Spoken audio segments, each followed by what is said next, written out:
Hola, buenas tardes, bienvenidos a mi canal. Mi nombre es Arjona Delia, soy escritora, poeta y artista plástica y esta tarde les traigo un poema de mi libro Entre plumas y pinceles. Yo lo titulé Los sonidos del silencio. No es ausencia de sonidos ni carencia de palabras. Cuando también los contemples, escucharás que te habla. El niño duerme en silencio, esa cara iluminada refleja paz en su rostro, dice más que 1000 palabras. En aquella vida excluida, aquel mendigo pidiendo, en sus manos extendidas, el sonido estarás viendo. En la tristeza del niño que duerme en la calle hambriento, escucharás el sonido de su estómago crujiendo. Un minuto de silencio en memoria de los muertos. Verás miles de recuerdos, más que un día de los nuestros.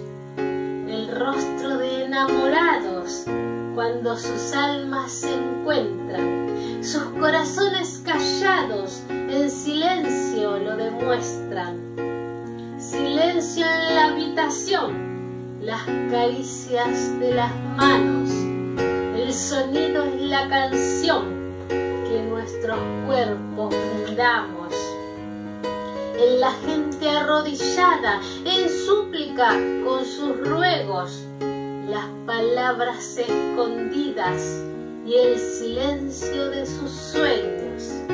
Mi llanto tengo en silencio si tengo dolor en mi alma. Escucho mis sentimientos y luego viene la calma. Y cuando cierro mis ojos es mi voz interior que habla. El silencio que me dice me transmite 1000 palabras. El tranquilo atardecer cuando muere el sol sereno. Cierra los ojos, escucha, es tu corazón latiendo. Los escucho y los contemplo. Agradezco el privilegio.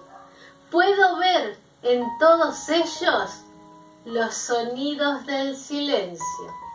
Los sonidos del silencio, de mi libro Entre plumas y pinceles.